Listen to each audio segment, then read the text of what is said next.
Ayan, isang magandang araw po sa atin lahat mga ka-DDS, mga ka-VMR. Maligayang pagbabalik sa ating channel. Pag-uusapan po natin mga kababayan ang pangyayari kahapon na naganap sapagkat mayroon pong isang nag-aaral pa lang po ng pagkaabugasya. Ito po siya ay nagsampa ng kaso or nagsampa ng disbarment case laban dito kay Attorney Vic Rodriguez. Nakakabahala po ang mga ganitong klase mga kababayan na pangyayari sapagkat si Attorney Vic Rodriguez ay nakikita naman po natin kung ano po ang kanyang ipinaglalaban. Ngayon nga po mga kababayan, malalaman po natin sa bidyong ito sapagkat sumagot na po si Attorney Vic Rodriguez sa kanyang panayam po dito sa DZRH. Ito po ang ating tutunghayan ngayon mga kababayan at kanina lang po nagkaroon din po siya ng live para po linawin kung ano po talaga ang nangyari patungkol po dito sa kanyang kinakaharap ngayon. At mapapansin po natin mga kababayan, sa lahat na lang po ng issue ngayon sa ating bansa ay talagang papunta po ito lahat sa Pangulong Duterte. Talagang wala na po silang ibang magawa sapagkat ito pong ating Pangulong Duterte bagamat nakakulong na ay patuloy pa rin pong mahal ng taong bayan at patuloy pa rin pong sinusuportahan. Lalong-lalo na nga itong kanyang anak, mga kababayan, mga ka-DDS, mga ka-BMR, sapagkat lumalabas po ngayon sa survey ay nangunguna na naman po. Ito po ang WR numero, pre-election preference for 2028 presidential election. Nanguna po si Vice President Inday Sara Duterte via 31.4%. Sinusundan po ito ni dating Vice President Leni Robredo, 13.3%. Napakalayo po ng diferensya sa pumapangalawa. At kung titingnan po natin dito hanggang pang-sampu ito hindi pa po makakaabot dito. Napakalayo po talaga at consistent po dito si Vice President Sara Duterte. At itong ngayon, consistent din itong administrasyon na ito, itong si Marcos administration at ito pong mga kanyang mga kasama. Pinangungunahan na po 'yan diyan sa House of Representatives. Talaga naman nag-umpisa sila mula doon nung si VP Inday Sara ay kanila pong inukilkil ito nga pong tungkol sa sinasabi nila na Intelligence Confidential Fund, 'no? Grabe, Intel Fund nga po ito at confidential nga po ito. Bakit gusto po nilang malaman? Yun po ay isa rin po sa napakapanganib mga kababayan. Kabila mayroon pa po sa flood control project, iba-iba pa po ang mga issue na nangyayari po dito sa administrasyon na ito na hindi po nila masagot-sagot at hindi po nila matugunan ng tamang aksyon. Ngunit ang kanila pong pantugon dito ay ito nga po, lahat ng mga kakampi, lahat ng mga nagsasalita at kumakampi dito kay Pangulong Duterte at sa taong bayan, dahil itong si Atty. Vic Rodriguez, matatandaan po ninyo mga kababayan, bago po mag-umpisa ang eleksyon, ay ito po, isa po ito sa nagsiwalat kasama ni Congressman Ungab at ni Tatay Digong tungkol nga po dito sa vice cam or blanco pong GAA, mga kababayan, or blanco pong BICAM.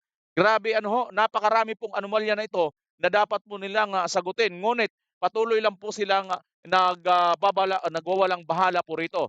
At ngayon nga, mayroon pong nagsampa ng kaso laban kay Attorney Vic Rodriguez or disbarment case. Panoorin po natin kung ano po ang sagot dito ni Attorney Vic Rodriguez, mga ka-DDS. Abogado ba ito na nagngangalang ah, abogado na ba ito? Si Di pa pala abogado. Jason Binay Suarez. Ito pala partner pamangkin ni Mhm. dating Vice President Jejomar Binay Mhm. na nagsampa ng disbarment case sa Korte Suprema laban kay Attorney Vic Rodriguez, ang dating Executive Secretary. Dahil daw doon sa paglunsad niya ng libro. Ano ba itong librong ito? Ano yan? Alam ko yan. Ito ba yung Kingmaker. Kingmaker. The hard copy. Oo.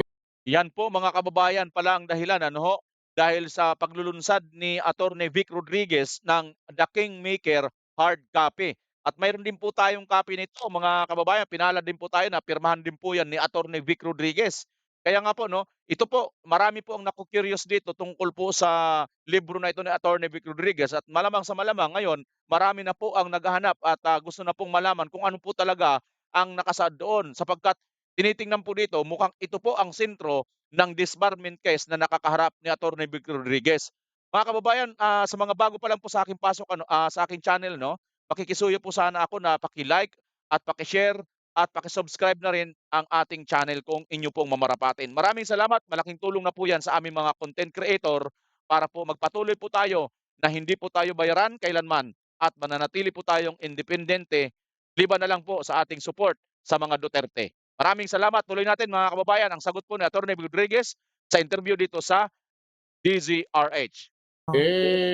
Meron daw violating the Mm-mm. lawyer's oath and the code of professional responsibility and accountability. Anyway, teka muna. Ano ba ang nangyari? Attorney Vic Rodriguez, sir.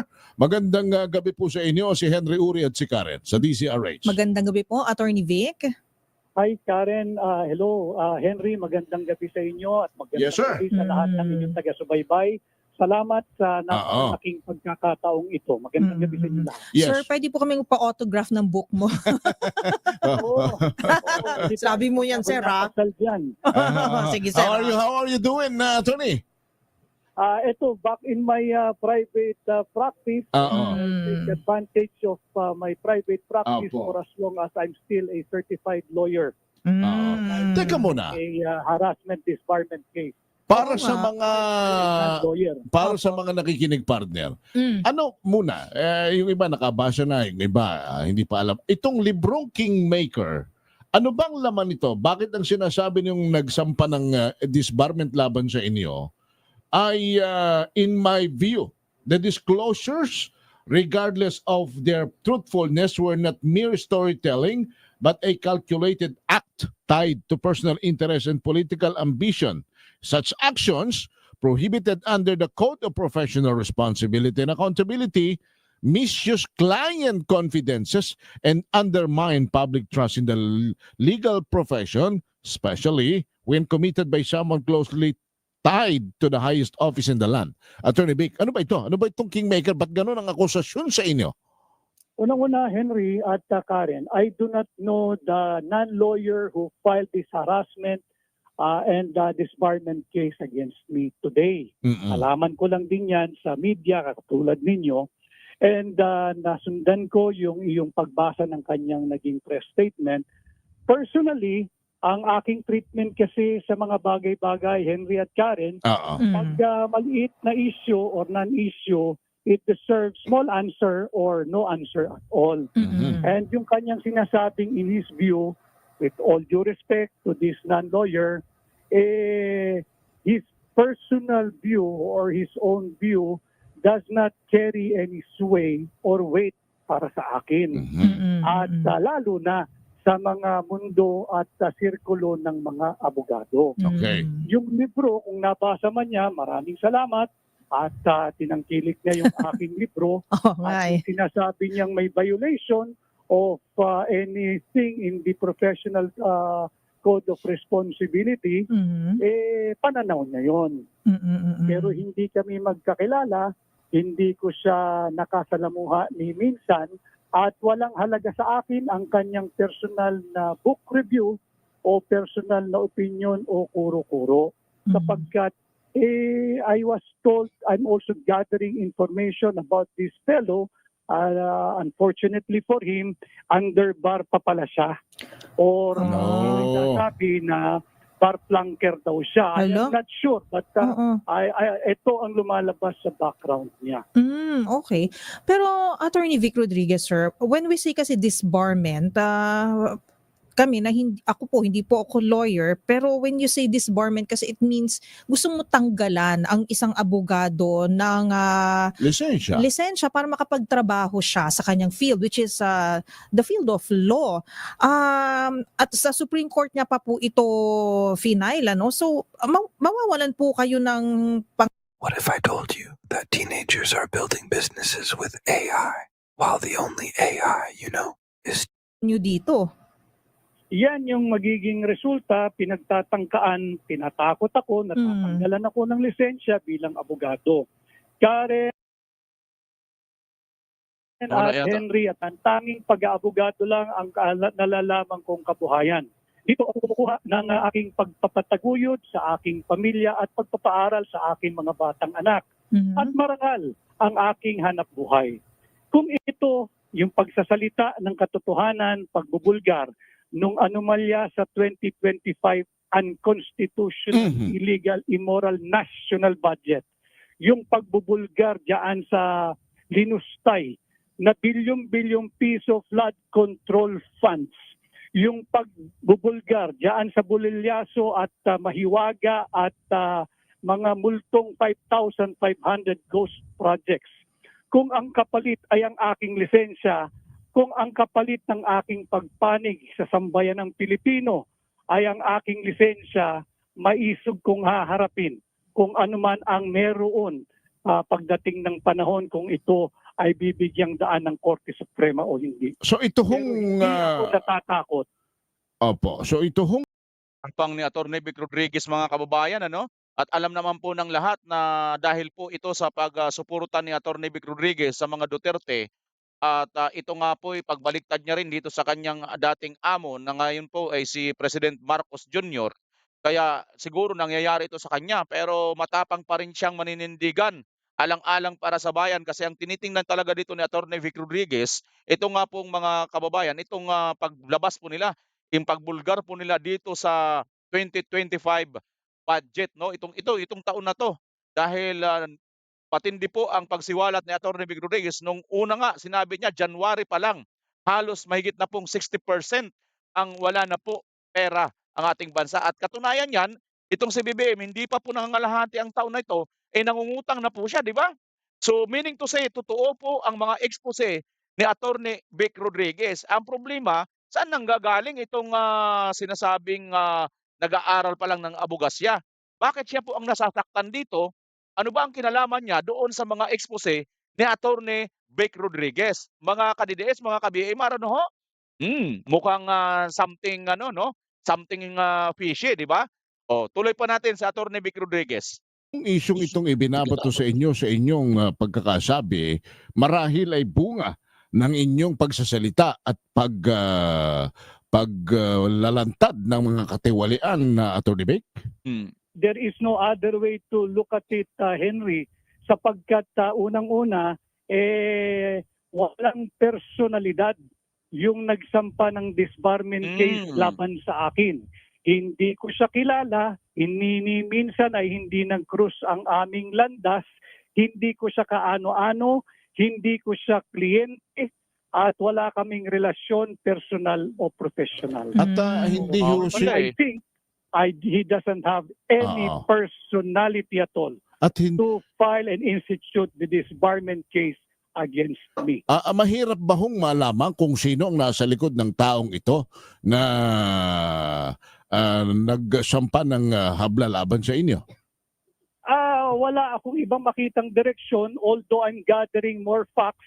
May lumalabas na pangalan, isang mataas na dating opisyal sa ilalim ng administrasyon ni Pangulong Duterte na kumalas na rin sa kanyang partido at kumalas na rin sa kanyang hanay at ngayon ay nalalagay sa maganda dahil tumawid sa kasalukuyang administrasyon. But these are all raw information still since ito naman ay lumabas lamang kani-kaninang mga alas 4 siguro ng hapon and ako'y nasa labas ngayon and meeting with my clients. But I'm gathering as much information na kaya kong makuha and I have yet to receive a copy of this harassment disbarment case Opo.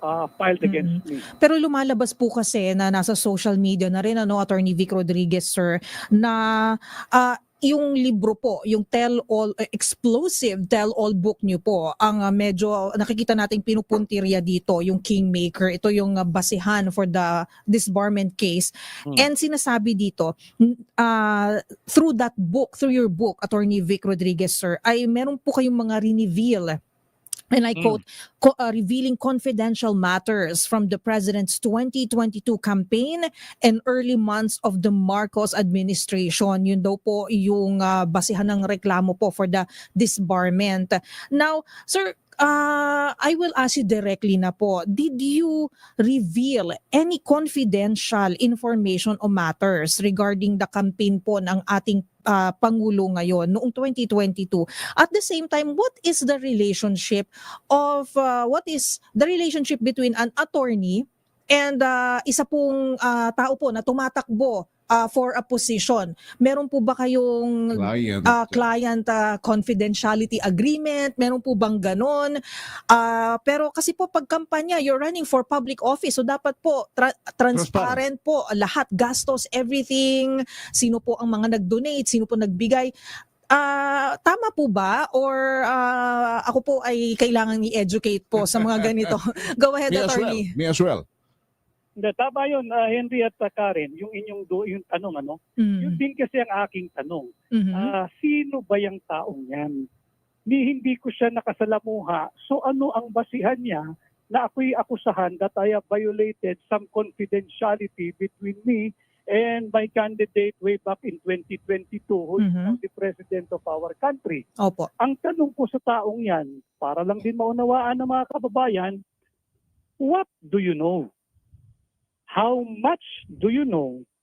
Or do you really know anything? Para ka mag-akusa sa akin. Nasaan ka nung naghihirap kami ni Bongbong Marcos? Paano mo nalaman na meron akong linabag na confidentiality sa relasyon namin ni Bongbong Marcos kung walang gusto sumama sa amin? Nasaan ka nung ako ay nasa Malacanang?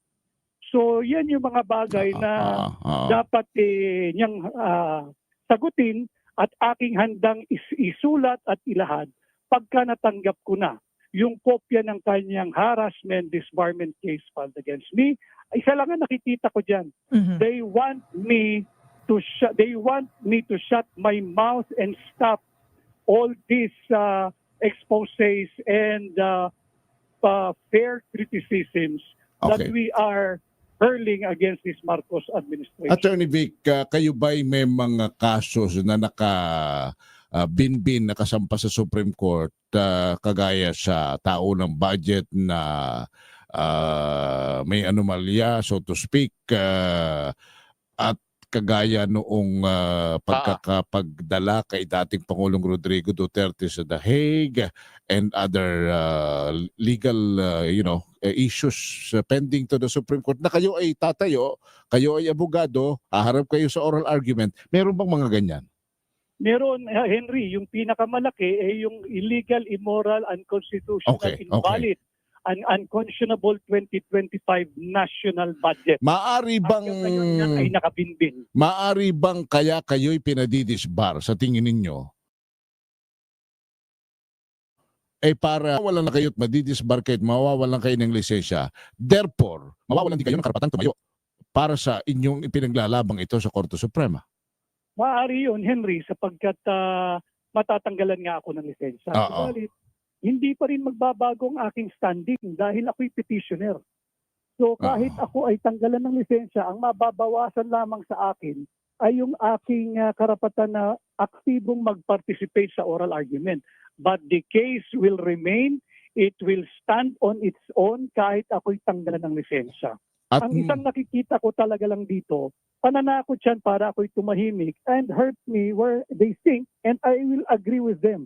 It will hurt me the most, yung aking livelihood, yung aking kabuhayan. Dahil yan lang ang aking pinagkukunan upang maitaguyod ko ng marangal ang aking pamilya at mapag-aral ko ang aking mga batang anak. O baka naman, partner, baka naman si Attorney Vic ay meron pang malaking papuputukin na ngayon pa lamang ay pinapatay na ang Cindy para hindi na maglagablab. Ilalabas niya sa susunod na libro niya. Meron ba kayo? Baka may naamoy silang ilalabas ninyo kaya ngayon pa lamang ay kayo'y pinatatahimik na. Maaari din yan, pero hindi ako natatakot sa ganito eh. Hindi ako natatakot sa ganito. Kung sila ay ang molye ng kanilang pagkatao ay maduduwag sa ganitong pagbabanta, hindi ako. Ay meron pa ba kayong pasasabuging malaki laban sa administrasyong ito? Meron pa lang kami naghahandaan at hindi tayo atras. Nagkamali sila ng approach. Hindi ganyan. Ano nyo lang pinag-aalab, sinisilaban ang aking damdamin at ang damdamin ng Wala naman kayong mga death threat na natatanggap. hindi naman siguro nila padadala sa akin yun. Pero triple ang aking pag-iingat at Aha. hindi naman ako Mm, lumalabas mm, kung hindi mm. kinakailangan. Alright, Opo. alright. Siguro final ano na lang po on my part naman, Attorney Vic Rodriguez, sir. Sabi po kasi nung nagsampa ng kaso sa inyo for the disbarment, hindi daw siya naghahanap ng political confrontation pero guidance daw ng honorable court to educate the members of the bar like myself, sabi niya. Pero sabi niyo, non-entity po, hindi po siya lawyer. Ano? Pero yun po ang kanyang statement. Sabi niya, ayaw daw niya ng political confrontation, ayaw niya ng confrontation. Pero kayo po, lalaban po ba kayo? Sasampahan niyo rin po ba siya ng kaso? I do not want to telegraph my next move. Mhm. Oh. At yung sinasabi niyang nais lang niyang matuto at magabayan ng Korte Suprema, alam mo, sa mundong ito, para ka matuto, mag-aral ka. Mhm. Mm. Hindi Alright. para makapanakit ka ng kapwa mo, hindi ka matututo doon. Ibang bagay ang matututunan mo. Pero kung may nais kang matamo sa buhay mo, magsikap ka, magpunyagi ka, mag-aral ka. Alright. Mm. Attorney Vic, thank you so much for the time. Thank you po, Maraming Attorney. salamat sa inyong pagkakataon. Mabuhay kayo. Thank you, si Thank Attorney Vic. you. Yun nga mga kababayan, mga ka-BMR, Salamat sa mukhang mayroon pong pasasabugin pa si Attorney Vic Rodriguez. Kung kaya't siguro ito yung kinatatakutan sa kanya, ano ho? Nako. At sabi nga ni Attorney Vic Rodriguez, ayaw kong i-telegraph, no, or ayaw ko muna malaman nila kung ano ang ating mga move dito. Dahil ito pong taong ito ay nag-aaral pa lang din pala, no ho, bilang abogado. At may binanggit pa siya, no, yung sinabi ni Attorney Vic Rodriguez, kung inyong narinig mga kababayan, blanker, ano ba ang ibig sabihin nun? Hindi ko po kasi napansin yun, no? So, hindi ko rin na-google yun. Kaya, kayo nang bahala mag-google at i-reply nyo na lang ito kung anong sinabi ni Attorney Vic Rodriguez kasi pinatungkol niya yan doon sa nagsampa ng reklamo ng disbarment sa kanya. Na ito daw pong tao, di umano, ay planker. Anong tawag doon? Blanker? Ano bang ibig sabihin nun? So, kaya mga kababayan, kung ano man pong punto doon ni Attorney Vic Rodriguez, ay sinasabi nga niya, ay hindi niya po ito basta na lang ipapaalam. Ay magkakaalaman na lang, pero nakahanda po si Attorney Vic Rodriguez, tumatayo po siya ngayon at naninindigan. Kahit nga po doon sa sinasabi nila na mga kasong nakasampa ngayon, no, or mga kaso na isinampa ni Attorney Vic Rodriguez sa magkaiba-iba pong pagkakataon. Like nga po itong Sagaa ay tinakbo na po nila 'yan sa Supreme Court, ano ho. At 'yun nga po ay nag-aantay na lang din po ng desisyon at tawag dito, yung kung kailan po sila ipapatawag diyan. Actually naurong na po 'yan, 'di ba? Ilang beses po 'yan naurong. Itong pagkakaroon ng oral argument ay inaabangan po rin po natin 'yan. Isa po tayo dito sa talagang nag-abang po patungkol dito sa oral argument. Kaya mga kababayan, kapanabik po at sinasabi nga ni Attorney Vic Rodriguez, bagamat, no, kung magtatagumpay naman itong taong ito at 'wag naman sana, ay hindi pa rin po siya mapipigilan sa kanyang paninindigan at prinsipyo na patuloy pa rin siya, no, aakto dahil isa rin po siyang petitioner diyan po sa kaso. Ang mawawala lang po sa kanya ang pakikipaglahok po niya ng pakikipag-oral argument kung ano man ang kanilang tungkulin bilang isang abogado sapagkat kung sakasakali, no, magtagumpay nga itong magpadisbar siya, yun po ang mangyayari diyan. Ngunit hindi pa rin po siya maaalis sa kanyang kalagayan sapagkat siya po ay isa rin pong petitioner. Ibig sabihin, kasama rin po siya diyan sa nagsampa diyan kaya nandoon pa rin po siya.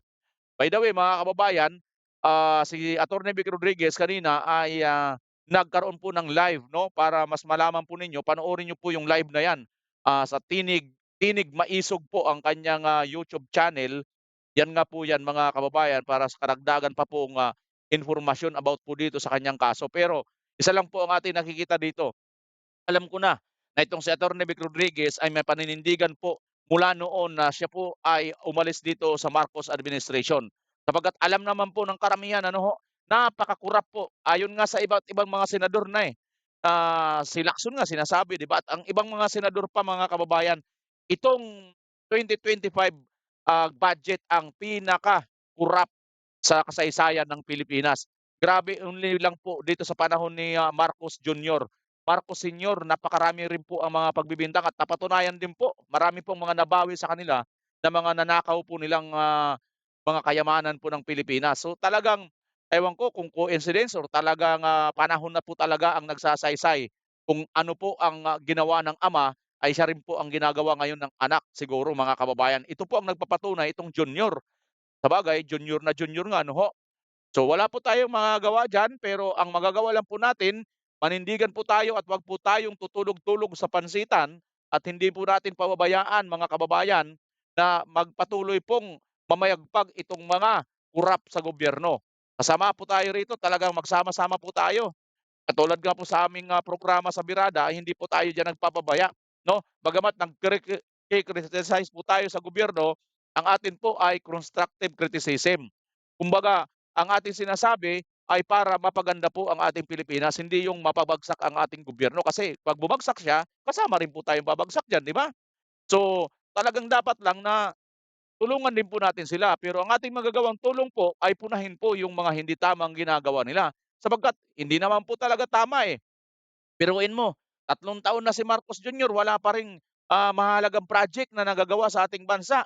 Ang sinasabi niyang tuloy-tuloy daw po or, tuloy-tuloy ang, ginawa ni Tatay Digong, nasaan na? Tuloy-tuloy ang panggigipit nila tuloy sa mga Duterte ngayon.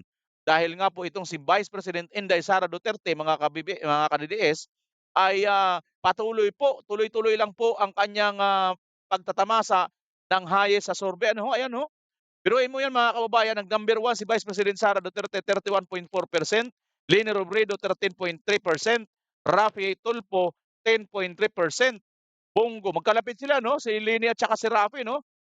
Pero bagamat magkalapit sila, hindi pa sila nangalahati kasi 31 ito, supposed to be mga nasa 15.5, 'di ba? 15.5% dapat itong, si Leni Robredo, pero 13 lang, eh. So wala pa sa kalahati. Lalo naman 'to si Tulfo tatlong, tatlong hati kasi 10 lang, eh. Oh, Senator Bongo pasok pa, oh, 6.5. Amy Marcos, talaga naman si Amy Marcos mga kababayan ano ho, si super ate ay 4.4. Ma'am Aquino, grabe ano mga kababayan, 3.1. Grace Poe, 2.1. Robin Padilla, 2.0. Uy, si salamat kayo Mr. Chair, 1.4.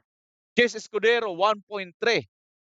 Hindi pa sigurado, 18% ba, malaki-laki pa po itong, hindi pa sigurado mga kababayan. So itong mga hindi pa sigurado, ito yung mga dapat pa nating kukumbinsihin na mayroon po tayong isang, frontrunner ngayon pa lang, Sara Duterte na talagang karapat-dapat po pagdating ng 2028 na ipalit natin dito kay Marcos Jr. Kasi nga, kita nyo naman ano ho, flood control pa lang, sa flood pa lang bilyon-bilyon na po ang nalustay, nawaldas po ng kanyang pinsan si Romualdez, mga kababayan. So ganyan naman po talagang nangyayari, 'di ba? So kaya siguro dito, tuloy-tuloy po ang kanilang paghahabol para po itong si VP Inday Sara ay, hindi po makaupo sa 2028 presidential election. Ngunit nagkakamali po kayo dahil ginawa niyo na po ang lahat. Ipinakulong niyo na po si Tatay Digong diyan sa dahig, pinadala niyo na po. Hindi pa rin nagbago, bagkus patuloy pa rin pong tumataas at tumaas pa lalo ang trust rating ni Tatay Digong. Si Tatay Digong mismo mga kababayan wala na pong, power. Kaya-kayanin niyo na lang, eh. Unang-una matanda na, 'di ba? Sasabihan nga ni, Tory noon na, "Hihilain ko 'yan, hihilain ko 'yan." Oh, ganyan ba ang ating, mga namumuno ngayon? Ganyan kabastos, 'di ba? Napakahirap ano mga kababayan, talagang, wala na po tayong masyadong, naaasahan ngayon dahil wala, rampant po ang mga illegal na droga sa ating bansa. May mga nakukumpiskang mga droga pero walang kriminal. Biruin mo 'yan, napuna rin 'yan ni, Senator, Chis Escudero na sinasabi nga niya, papaano nagkaroon ng mga krimen pero walang kriminal? Imposible po 'yun, 'di ba? 'Yun po ang mahirap sa ating bansa mga kababayan dahil rampant po ang droga pero nagiging ano lang po sila, nagiging, tengang kawali lang po sila. Nagbubulag-bulagan lang po itong ating mga, namamahala ngayon.